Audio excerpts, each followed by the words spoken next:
चुनना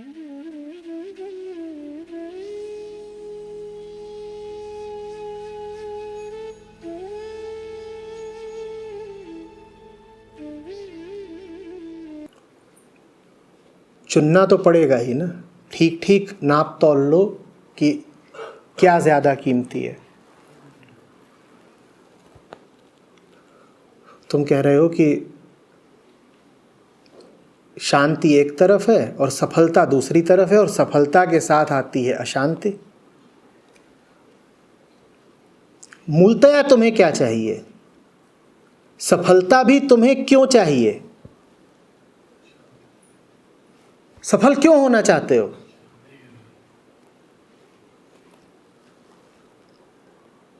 जब सफलता भी तुम्हें शांति के लिए ही चाहिए, तो सफलता और शांति के मध्य अगर चुनाव करना पड़े तो किसको चुनोगे? ये हुई एक बात। और दूसरी बात, इस बात से कभी सहमत मत हो जाना कि सांसारिक सफलता और अशांति साथ साथ चलते हैं। ये बहुत कुटिल तर्क है।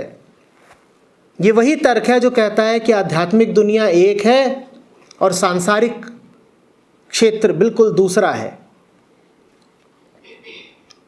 ये वही तर्क है जो कहता है कि अगर तुमको अध्यात्म की तरफ जाना है तो दुनिया छोड़नी पड़ेगी।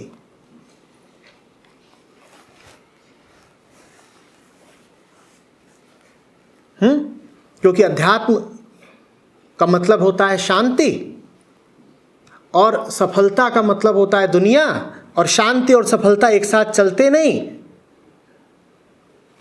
तो अगर तुम दुनियादार हो तो अध्यात्म की तरफ मत जाओ, और अगर अध्यात्म की तरफ जाना है तो सन्यास लेकर किसी गुफा में चले जाओ या जंगल पहाड़ चढ़ जाओ। ये बहुत खतरनाक तर्क है और बहुत झूठा तर्क है। ये तर्क तुमसे कह रहा है कि दुनिया में तुम सफल हो ही तभी सकते हो जब तुम पाप करो, कुकर्म करो, जैसा तुमने कहा। ये बिल्कुल झूठी बात है।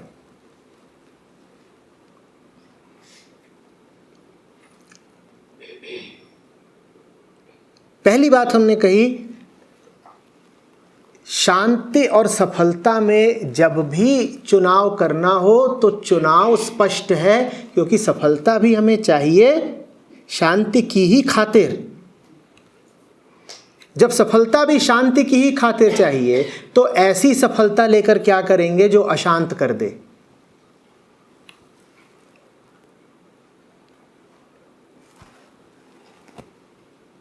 और दूसरी बात, शांति बड़ी चीज है, लेकिन शांति पाने का मतलब ये नहीं होता कि अब तुम अभिशप्त हो जीवन भर असफल रहने के लिए। दुनिया में भी सफलता पा सकते हो बिना बेईमानी किए।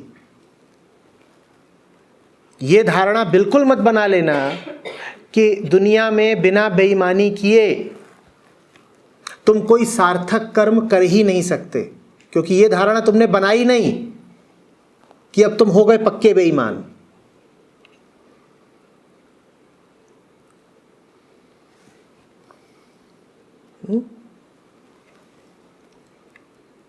बताना जरा मुझे कि वो सारी चीजें जो जीवन को रस देती हैं, जो जीवन को मूल्य देती हैं, वो पाप, कुकर्म और बेईमानी की पैदाइश है क्या?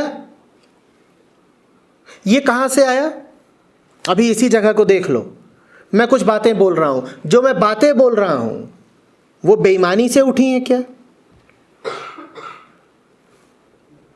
पूरा धार्मिक साहित्य बेईमानी से आया है क्या? ठीक। और बातों को बोलने के लिए हमें जो सांसारिक उपकरण चाहिए, क्या वो बेईमानी से आए हैं? ये माइक बेईमानी से आया है। वैज्ञानिक अगर अपनी प्रयोगशाला में बेईमानी करेगा तो क्या वो नई खोज और नया आविष्कार कर लेगा? पर तुम तो कह रहे हो सफलता मिलती ही पाप और कुकर्म करके है। संत और गुरु, इनको तुम सफल मानते हो या असफल? बोलो। आम सफल बंदे का तो कोई नाम लेवा नहीं रहता, नामो निशान मिट जाता है कि नहीं। और उपनिषदों को तुम आज भी पढ़ रहे हो। सफलता तुम इसी में मानते हो ना कि लोग तुम्हें जाने, तुम्हारा यशोगान करें, तुम भी खूब प्रसिद्ध हो जाओ। उपनिषद आज तक प्रसिद्ध हैं।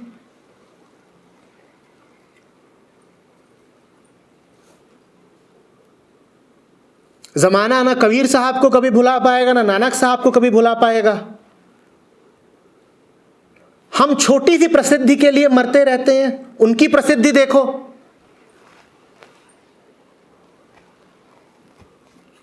उनके नाम पर बड़े बड़े मंदिर खड़े हैं और वहां लाखों लोग रोज सर झुका रहे हैं। वो सफल हैं कि असफल? हमारे आगे 5 लोग सर झुका दें तो हम फूल के कुप्पा हो जाते हैं ना। अरे वाह, फलाना आज हेलो बोल गया। और उनको देखो जिनके सामने रोज लाखों लोग नमित हो रहे हैं। वो सफल है ना, वो सफल है ना। पर तुमने तो बताया कि सफलता तो बेईमानी से ही मिलती है। तुम्हारे उपनिषदों के ऋषि और बुद्ध और महावीर और कबीर और नानक ये बेईमान थे क्या? बेईमान तो नहीं थे। ईमानदारी के शिखर अगर किसी ने छुए हैं तो संतों, ऋषियों और गुरुओं ने ही छुए हैं। तो इसका मतलब ईमानदारी के साथ भी सफलता मिलती है ना। इस बात को अच्छे से समझो, पी लो बिल्कुल। ईमानदारी के साथ भी सफलता मिलती है। ये हुई अध्यात्म की बात। अब दुनिया में भी देख लो। हमने कहा कि चाहे ये कैमरा हो, चाहे वो स्पीकर हो, चाहे मोबाइल हो, चाहे कंप्यूटर हो, चाहे कार हो, चाहे घड़ी हो, चाहे पंखा हो, ये सब क्या कुकर्म और बेईमानी के उत्पाद हैं? वैज्ञानिक भी साधना करता है, लैब में करता है कि नहीं करता है। पर हम तो कह रहे हैं सफलता मिलती ही बेईमानों को है। ऐसा है क्या? हाँ,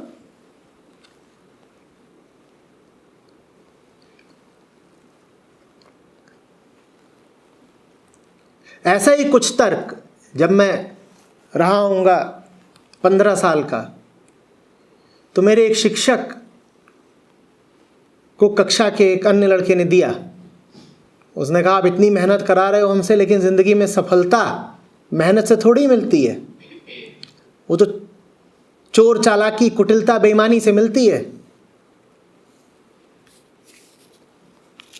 तो 11वीं 12वीं कक्षा थी, IIT JEE की तैयारी कर रहे थे।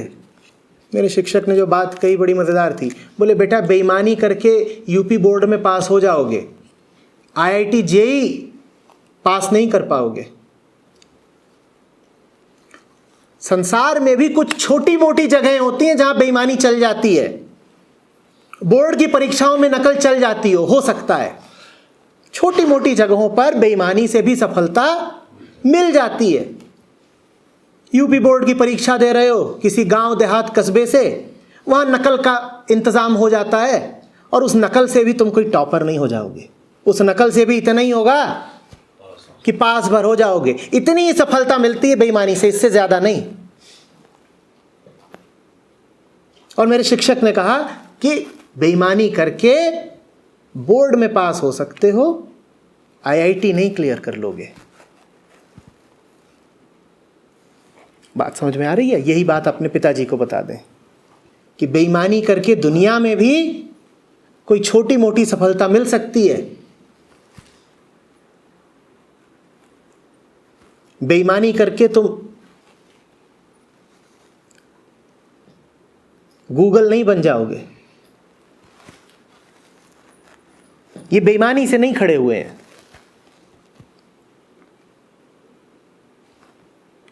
बेईमानी करके तुम आइंस्टीन नहीं बन जाओगे। न्यूटन ने जो जाना वो बेईमानी से नहीं जाना, बड़ी ईमानदारी से ध्यान लगा करके जाना।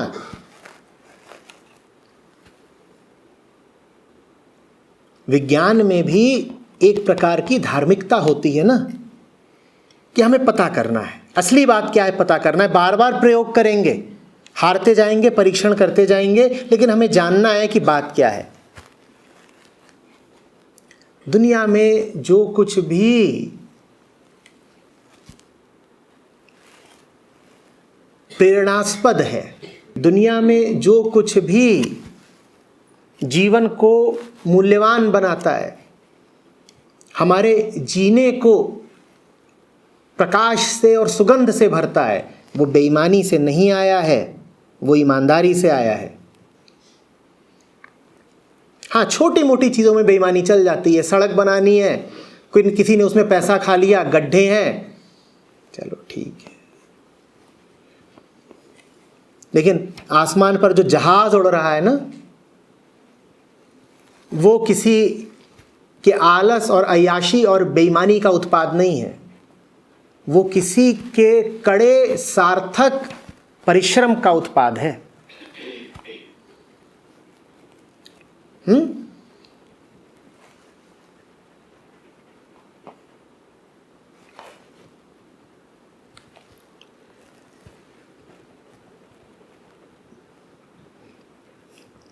और दो ही चीजें हैं जो जीवन को जीने लायक बनाती हैं, या तो सच्चा अध्यात्म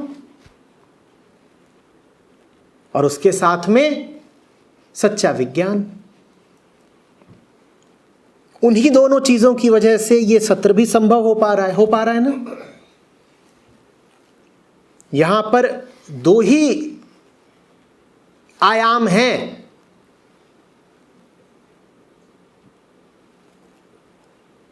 एक वो जो अति प्राचीन है और आपके समक्ष प्रकट हो रहा है इन शब्दों में, और दूसरा वो जिसकी मदद से ये शब्द इस वक्त दुनिया भर में प्रसारित हो रहे हैं। और दोनों ही बेईमानी से नहीं उठे हैं, दोनों में ही कुकर्मों के लिए कोई जगह नहीं है।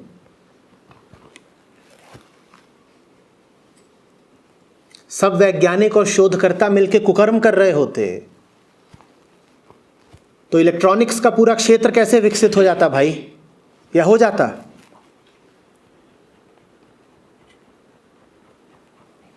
जो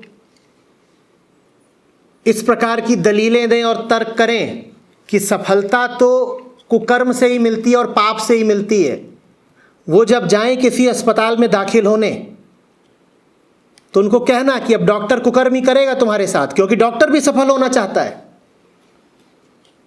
और तुम्ही ने शर्त रखी थी, तुम्ही ने परिभाषा दी थी कि सफलता तो मिलती कुकर्म करके ही है। अब डॉक्टर भी सफल होना चाहता है तो लेटो तुम ऑपरेशन टेबल पर, वो तुम्हारे साथ कुकर्म ही करेगा। तब वो कहेंगे नहीं नहीं नहीं नहीं, डॉक्टर को कुकर्म नहीं करना चाहिए, किसी बड़े अस्पताल ले चलो। क्यों भाई, बड़े अस्पताल का तो मतलब है और बड़ी सफलता, तो वहां का जो डॉक्टर होगा वो तो तुम्हारे अनुसार और बड़ा कुकर्मी होना चाहिए। तब वो मानेंगे कि हर चीज कुकर्म से नहीं चलती। जब जाते हो डॉक्टर के पास तो भली भांति जानते हो ना कि वो तुम्हारे साथ जो कर रहा है वो सत्कर्म ही है, वो तुम्हें जो दवाइयां दे रहा है वो सही हैं, उनमें कुछ पाप नहीं है, उनमें कुछ मिलावट नहीं शामिल है। मेडिकल क्षेत्र की मशीनें देखी है कैसी होती हैं, अपना काम करने में वो मशीनें सफल हैं या असफल हैं? सफल है ना, तो वो जो मशीनें हैं वो सब क्या बेईमानी से पैदा हुई हैं? जीई की प्रयोगशालाओं में जाकर देखो, जहां वो मशीनें विकसित हो रही हैं, डिजाइन हो रही हैं, उनकी अभिकल्पना रची जा रही है। और मुझे बताना कि वहां कौन सा कुकर्म चल रहा है। वहां अगर कुकर्म चल रहा होता तो सब अस्पताल बंद हो गए होते। वहां अगर कुकर्म चल रहा होता तो हम में से आधे लोग यहां बैठे नहीं होते, हो सकता है 2/3 ना बैठे होते।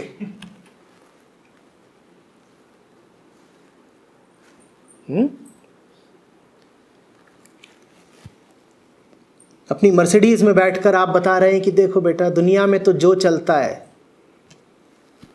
मिलावट से ही चलता है। तुम्हारी ये मर्सिडीज मिलावट से चल रही है, उसके इंजन में विशुद्ध गुणवत्ता की टेक्नोलॉजी लगी है, और वो चलेगी भी तभी जब उसकी टंकी में विशुद्ध पेट्रोल ही डले। अगर दुनिया में हर चीज मिलावट से ही चलती है तो लाओ मिट्टी का तेल डाले देते हैं तुम्हारी गाड़ी में। तुम्ही ने बताया कि हर चीज चलती ही मिलावट से है, तो तुम्हारी गाड़ी भी फिर चल लेगी मिट्टी के तेल से, चल लेगी क्या?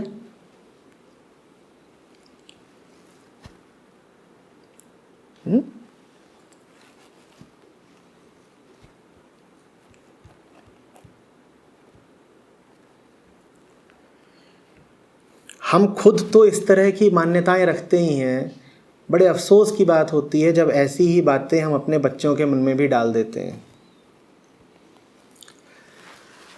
कई माँ बाप तो इस बात में बड़ा फक्र महसूस करते हैं और कहते हैं हम अपने बच्चे को दुनियादारी की शिक्षा दे रहे हैं, उसे व्यवहारिक प्रैक्टिकल बना रहे हैं। कहते हैं हम उसे किताबी नहीं रहने देना चाहते, हम उसको बेईमानी सिखा रहे हैं ताकि आगे चल करके वो सफल हो सके। देखे हैं ना ऐसे घर परिवार, मैंने बहुत देखे, जहां बाप खुद बेटे को बेईमानी का पाठ पढ़ा रहा है, और यह भी हो सकता है कि बेटा 8 ही 10 साल उम्र का हो, पर बाप कह रहा है अगर ये बेईमानी का पाठ नहीं पढ़ेगा तो आगे धंधा कैसे संभालेगा। ये बाप नहीं है, ये दुश्मन है बेटे का।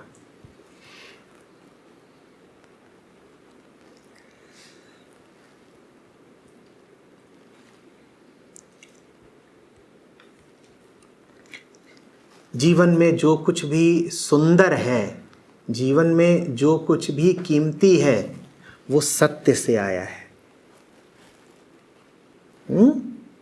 वो सच्चाई से आया है।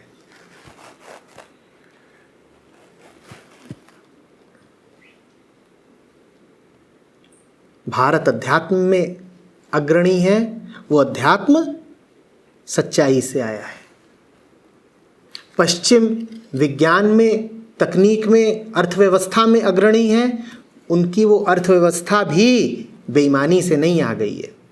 वो काम करते हैं, वो मेहनत करते हैं, वो विज्ञान को तवज्जो देते हैं, इसलिए उनके पास टेक्नोलॉजी है, इसलिए उनके पास डॉलर हैं।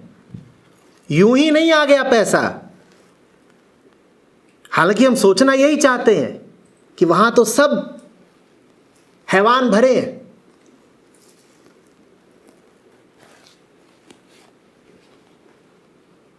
हैवानियत से एक कंप्यूटर पैदा हो जाता है, हैवानियत से एक जंबो जेट पैदा हो जाता है। ये जो आप बड़े आसानी से एक गोली खा लेते हो दवाई, ये हैवानियत से पैदा हो जाती है।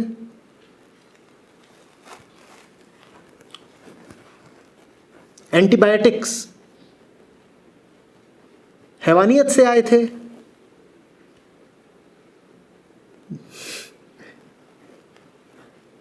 ये बिजली, ये करंट, ये हैवानियत से आए थे? नहीं, ये किसी की अनुशासित मेहनत से आए थे। किसी को कितनी भी घूस खिला लो, तुम नया आविष्कार नहीं कर लोगे, हो जाएगा ऐसे। पर हम सोचते हैं कि भारत के सरकारी दफ्तर जैसे हैं, अखिल ब्रह्मांड भी वैसा ही है। हम सोचते हैं यहां रुपया पैसा किसी को खिला दिया तो काम हो जाता है ना। तो अर्थव्यवस्था में भी वैसे ही काम हो जाता होगा, और टेक्नोलॉजी में भी वैसे ही काम हो जाता होगा। अब गलत डिजाइन बना दिया है, मशीन चल नहीं रही है, तुम उसे घूस खिलाओगे तो चल देगी क्या? सामने इंजन रखा हुआ है और इंजन वैसा ही है जैसे हम, कैसा बेईमान, और तुम उसको अब घूस देने की कोशिश कर रहे हो कि ले ले चल जाए, चलेगा?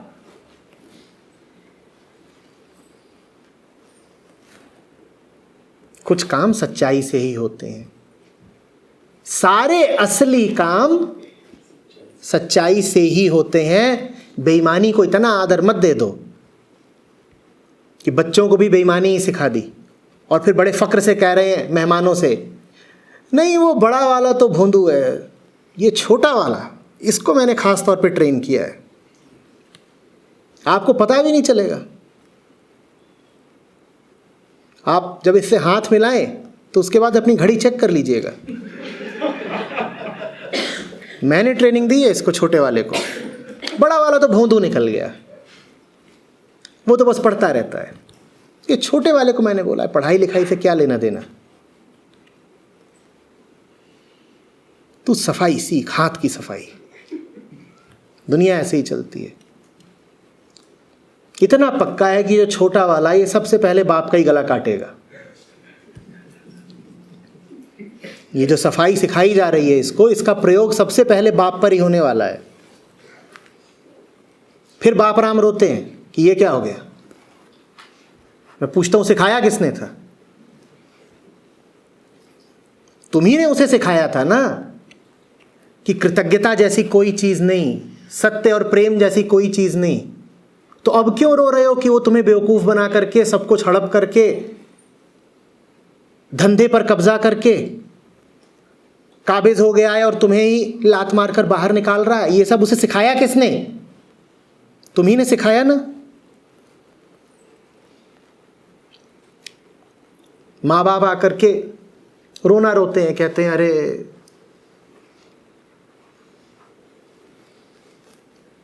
वो इस बात की बिल्कुल कदर नहीं करता कि हमने उसके लिए क्या क्या किया। उसको जहां पैसा मिल रहा है उस दिशा चला जा रहा है, हमारी ओर देख ही नहीं रहा। मैं पूछता हूं बच्चे के भीतर ये मूल्य स्थापित किसने किया कि पैसा ही सबसे बड़ी बात है? जब वो छोटा था तो माँ बाप ही उसे लगातार ये घुट्टी पिला रहे थे कि दुनिया में सबसे बड़ी चीज है पैसा। तो अब उसको जहां पैसा दिख रहा है वो उस दिशा चला जा रहा है, तुम्हारी क्यों परवाह करे? ये तुमने ही उसको सिखाया ना कि सबसे बड़ी चीज पैसा है, तो पैसे की खातिर उसने तुम्हें भी छोड़ दिया। ठीक ही करा।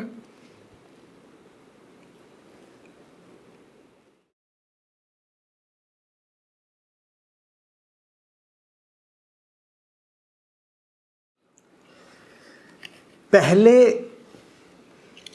जो बातें उलझी उलझी लगती थीं, अब अगर साफ सुलझ कर सरल दिखने लगें तो जान लेना कि उसके करीब गए।